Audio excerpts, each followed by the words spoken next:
try to talk your way through. Okay. Have you guys ever seen anything like this before? You guys get anything about how we regulate core body temperature in human physiology? You know, talked about the effects of sort of evaporative cooling or how we shift it around. You talk about heat illness and the effects of heat illness in any other class? Judging from the blank stares, no?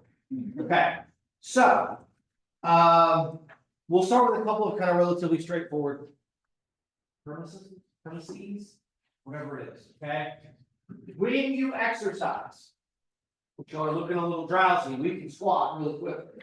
When you exercise, metabolism increases and we generate lots of extra heat, okay? As exercise intensity goes up, we generate more and more heat, okay? Very simple. Your body, much like with blood glucose, has a range in which it wants to hold your core body temperature. Okay? There's a range. And if we get too high in that range, bad things will begin to happen. Okay? Can you guys think of another scenario whereby your core body temperature might increase? Stress, okay? Panic. When you're sick, okay? What do we call an increase in core body temperature when you're sick? You have fever, okay? Your immune system raises core body temperature. It's partially trying to cook things, but it's also there's more things that are happening, okay? So think of exercise in that way. When you exercise, right, you are giving your body a fever in a particular way, okay? And if that fever gets to be too high, which with exercise, it can get really high really fast, then bad things will happen. The early on bad thing is you just feel like shit and you want to stop exercise, okay? We know there is a critical core body temperature of about 40 degrees Celsius, which, can I do a quick calculation? What's 40 degrees Fahrenheit? That's like 103 or 102 and a half. 104. 104, okay? Of about 104 degrees. After that, okay, you're going to start feeling bad and your brain is going to induce central fatigue and you're going to want to stop. Because it's worried. If it goes up much higher, right? If I told you you're exercising and you have a fever of 104, if you'd just been sick, you'd be like, oh shit, that's pretty high, right? And of course, tell you when you have a kid, like don't worry, like you shouldn't even like give them Tylenol now. That's one of the things that we do. It's like just don't even. They've got a fever, it's fine. If it's 104, maybe give them something. But if it's like 102, like just let them walk it off basically on all of these kinds of things, which is a very hard concept for me as a parent.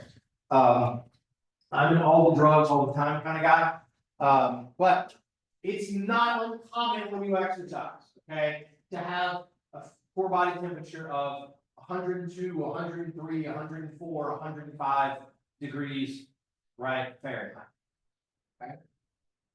So when you think about it in that context, maybe you can begin to think, oh, well, that's really, really warm. There could be some bad things that happen. Okay. We know if you were not able to sweat and dissipate heat in a normal way, you would kill yourself from raising core body temperature within 30 to 45 minutes in a single bout of exercise. Okay. You would essentially cook your brain. So we are very good, especially in comparison to other animals, other mammals especially, at dissipating heat. Okay. And we'll talk about how to do that. And so because of that, we're pretty good at doing long duration exercise, much more so than other animals. Because we're really, really good at regulating core body temperature and keeping it from rising too much. So we'll dig into the physiology of that, the things that happen when you exercise in addition to sweating, okay? And then the influence and stuff there.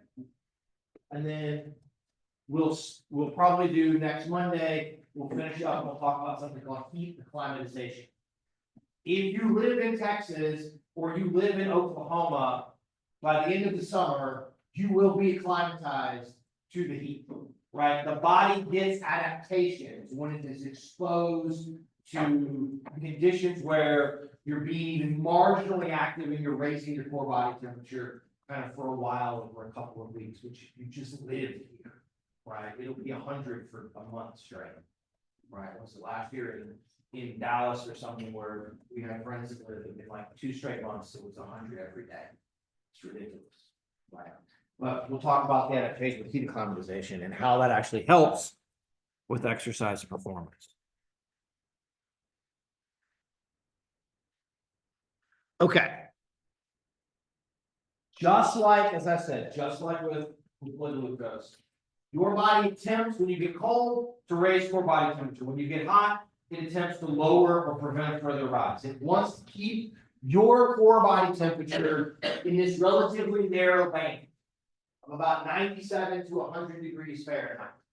Okay, give or take.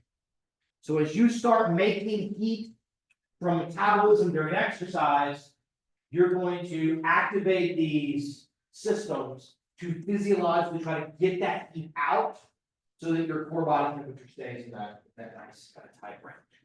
Okay. Your core temp, your internal temperature represents a net balance of heat generated in your body and heat loss out into the environment. Okay, heat loss into the environment. When the environment in the room or wherever you are has an air temperature that is lower than your core body temperature, which is like what we're in now, right?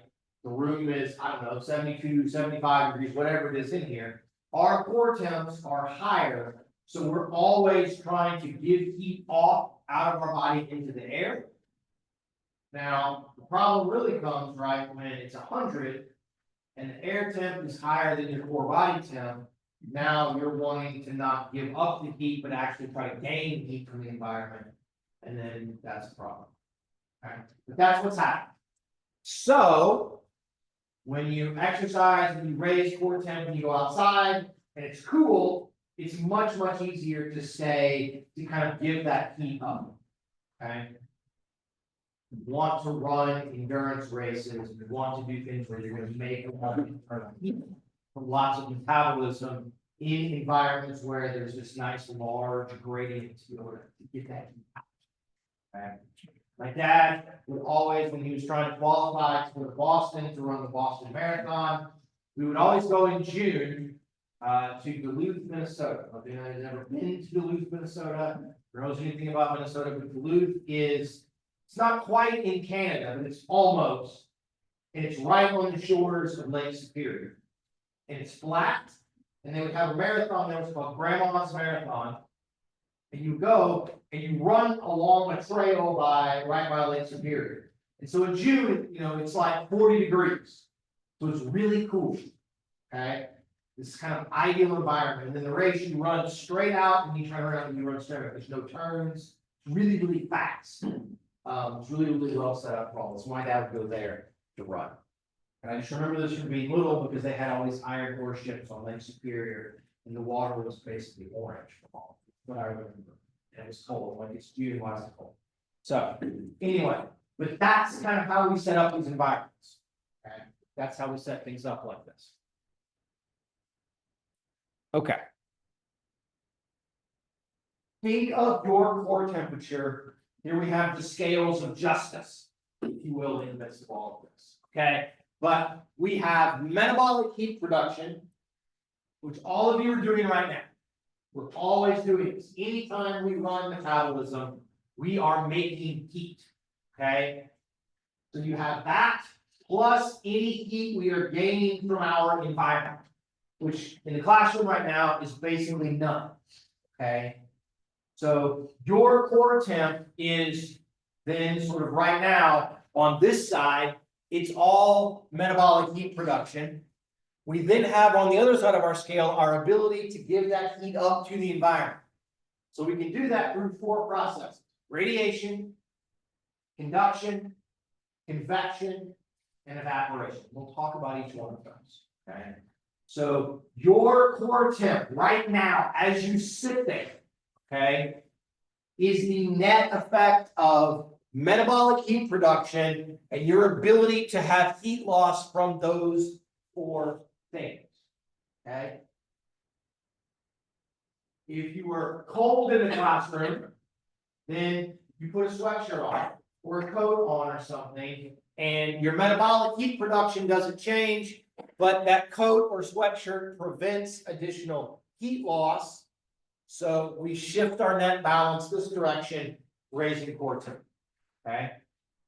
If you are warm, then, right, what you can do is take the coat off, right? Take the sweatshirt off. Okay. Or if we're gonna go work out or something, today's gun show day, something like that, right? There's less there to prevent heat loss, which then leads to, right, sort of a net gain, or if you have less clothing, less of a jacket or something, then heat loss goes up, so we start shifting this way, core temp comes down. Or it just doesn't rise. Does that part make sense? You need to kind of understand that part of things, okay? That's why you put a coat on when it's cold. When it's windy, we'll talk about this, right? Convection is the process by which when you fan yourself, right? Everyone, it's like we're going to go on to the wind, we've got the vapors. Okay, no, you guys understand. It's fine, it's a very southern sort of thing. You say, oh Lord, we have to do this. Okay. Anybody see the show? Oh yeah, the Golden Girls and all the, yes, Blanche and the Golden Girls and all this. Anyway, one of my wife's favorite shows, because when she was like 8, she watched it with her grandma. My wife has basically been a grandma since she was little. And so we watched that at home now. We're getting Ella started early about all of those things. All right, so bad jokes by Dr. Black. I gotta work on my jokes there. Okay, so let's talk about how we lose heat. Okay, I started talking about convection, so we'll do convection first, then we'll do the other ones. Okay, convection is wind, basically. As air moves by you, it will grab any heat that's near your surface and pull it away. Okay, so when you fan yourself, right, you are moving the air by you. So from convection, you're going to get greater heat loss, right? If you put yourself in front of a big fan, okay, same kind of a thing, right? You go outside in Oklahoma and it's windy, then the wind blows by you and it pulls heat away. Now in the summer, sometimes it's great because the wind is hot and that doesn't work quite well, but that's the idea there. Okay, that's the idea. Also, partially why it's really hard to overheat when you're riding a bike, because, right, you've got 8, 10, 15, I don't know, 22 miles an hour if you're at the Larson's, Dr. Larson on the bike when you're out riding, because there's all of this extra convection. Okay, that's what's going to go on there. Conduction is from direct physical contact. Okay. So everybody take your hand, touch the tabletop. Feel a little cool? It feels cool because the table is colder than your skin temperature on your hands. So when you touch it, you are giving up heat from your hands on to the table. Okay? In the same way that if you create some friction, you create some extra heat, and then you grab on it feels warm, that's conduction, where you're gaining heat into that area on your skin from some other place. Okay, direct contact. We don't do a lot of direct contact from an exercise standpoint. It's kind of hard for us to do things, like if you were to grab onto a piece of ice, or some of you guys had things where what was happening was there was a vest or something, you froze it, right, and you grab onto it, or it's in close contact to your skin, and then you can lose some heat that way via conduction. Okay. Now, Another way that we don't really think about very often, it's a little bit different than convection. It's called radiation. Radiation is the transfer of heat via these infrared rays. We're going to come back to the crazy idea of the workout places now, that you go in and then just zap through infrared light and it warms you up in those ways. Okay, radiation is constantly occurring, and you're just sort of, you can't see it, you can't really feel it, but you're just sort of radiating heat off of you, like out into the atmosphere. Okay, don't do this. But if you sort of put your hand in very, very close proximity to your neighbor, you might be able to feel a little bit of like heat coming off of them, right? It's especially easy like when you see things, if you're outside and it's cold, right? And you see like steam and stuff kind of coming. That's what that is. Don't put your hand next to your neighbor's face or anything, or do all of that without their permission. Okay, but that might be a way to kind of get out. The fourth way is the most important way that we lose heat during exercise, and that's evaporation. Okay, you take water, we make water, we put water on our skin, then that water evaporates out into the air, and as it goes from liquid to gas, it pulls a little bit of heat off of your skin out into the atmosphere. Okay. And so this is the most powerful and the kind of primary avenue that we lose heat during exercise. Okay. So as you begin to raise your core body temperature, you'll see it doesn't have to go up very much. There's a trigger in the brain. There's a temperature trigger that core temp has reached here. Tell the sweat glands to start making sweat. Okay. And that core temperature that triggers the sweating response, as you become acclimatized, is going to get shifted down to lower and lower temperatures. So when you're acclimatized, you have to sweat at a lower core temperature, which is good. It helps you start trying to get rid of heat sooner, and that's going to be a big positive. Okay. Couple of terms to know, kind of like with blood glucose, we have hyper and hypothermia.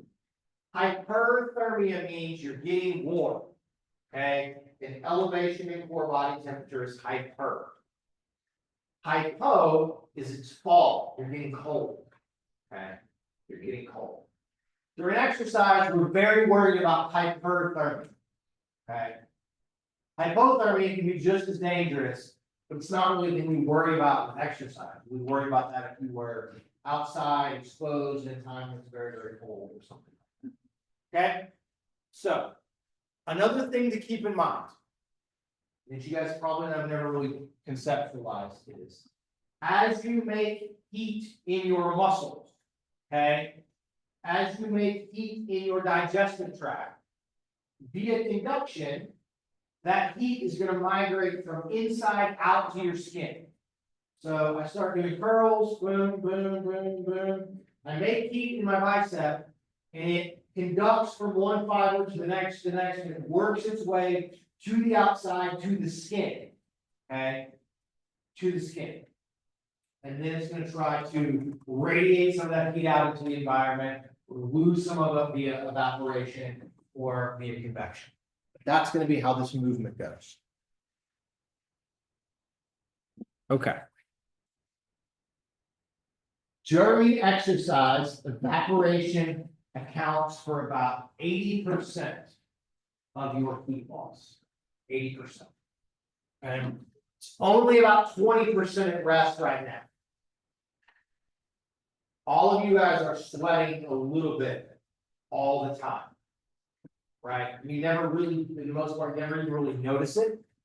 Okay? It's called imperceptible sweat loss. And there's always a little bit at rest, even though you don't really know what's going on. But during exercise, this is the clear primary way that we bring ourselves.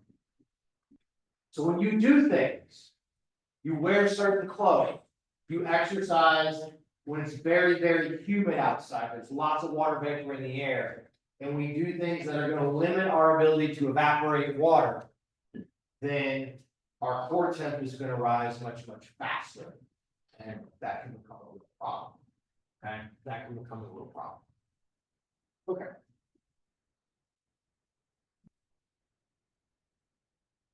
This just shows those things. Okay.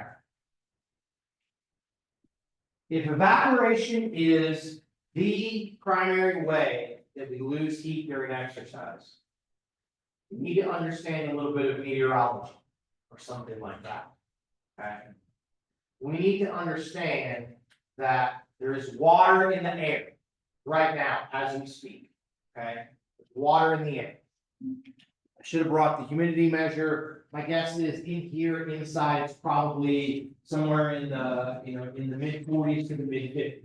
Very, very low. Okay. Water vapor in the air, the relative humidity.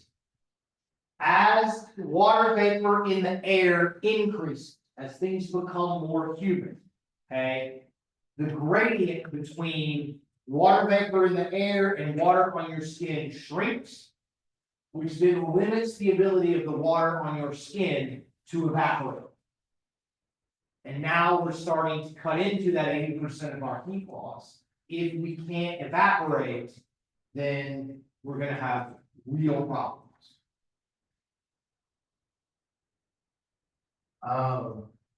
There's some evidence that a large percentage of our heat illness that people experience does not occur when it's 100 degrees outside. It occurs when it's 80 to 85, but the humidity is really, really high. And it's cloudy and those kinds of things. Because people don't think I need to take care of myself and monitor it, but the environment is such that it's hot enough that we're going to have a hard time with radiation and things, and it's humid enough that we're going to have a hard time with evaporation. And so we have some trouble there. Okay? If you live in Oklahoma or Texas or someplace that's not at altitude or not sort of an arid environment like in the desert or something in Arizona, you're going to see the effects of all of this summer really quickly, right? You're going to wake up and it's going to be July. It's going to be 100 degrees. It's going to be 85% humidity right here in Norman, and it's just fucking awful, right? And you walk outside and you're just immediately sweating, and you regret all of your life choices at that point, right? Because of what has happened. Whereas, if anybody's ever been to sort of a desert area where it's really, really low humidity, it can be 100 or 110, and you're not sweating, and you feel a little bit better. It's like it's a dry heat that way, right? And so, because you evaporate as soon as the sweat gets produced, if you're losing so much really, really quickly, it helps you feel less kind of heat stress. Okay. Anybody ever been in the sauna? Okay. The sauna is the same idea. You go in there, you can make it really humid, and we're just going to sweat a whole bunch. We're going to raise our core body temperature. And there's actually some really, really interesting evidence on people that go in saunas and reduction in risk of cardiovascular disease. Because as you guys will see, you raise your core body temperature, you vasodilate to your skin a whole bunch. The heart has to work hard, kind of like exercising in that particular way without doing some of those things. And so you can get some interesting stuff from all of that. Also, it activates what are called heat shock proteins. Same thing, you get in a hot tub, take a hot shower, take a hot bath for kind of long periods of time. There's some really cool evidence from Scandinavian countries where they do this all the time. The people that do the sauna very, very often have lower risk of cardiovascular disease. Okay, and I'll show you a little bit of that probably on Monday. Okay, we'll do one more slide and then I'll leave you with this, which will be a great way for us to go out. There are different ways to measure body temperature. Okay, there's different ways to measure body temperature. There's the sort of traditional way that we think of, right, which is taking it in your ear, which we call tympanic. Okay, you can take it orally, which almost no one does now. You put the thermometer under your tongue. That used to be the way we did it when I was little. Here's a thermometer. It has mercury in it. Put it under your tongue, right? Don't chomp down on things. Okay. We can measure skin temperature, which is not a good measure of core body temperature. Okay. Skin temp tends to lag about 2 degrees. When people do research on core body temperature. They're most likely measuring core temp traditionally in one of two ways. They're measuring it either a rectal temperature or they're measuring an esophageal temperature. Okay, the esophageal temperature, you run something up your nose, back down, right, and it's through the back of your throat, and it sits exactly there. That's the right response. And it sits at the top of your esophagus back. Okay? Rectal temperature is just what you think. Okay? It's just what you think. We had a lab when I was a PhD student that studied heat stress. Okay? And this was the early 90s before the advent. Now you can just take a little pill and it sits in your stomach, right? And you can walk up to a person and just be like, your core temp is this, you poop it out. I promise you, okay, having done experiments with these things, as terrible as it seems, that rectal monitoring core temperature is weirdly a less terrible way than the esophageal way. So I will show you guys data next week when we talk about core temp, and I will note that this is rectal temp, this is esophageal temp, this is skin temp. Okay, all right. We'll see you guys on Monday. Have a good weekend. Have a good Easter. Okay. If you celebrate, I should say. Questions, right name.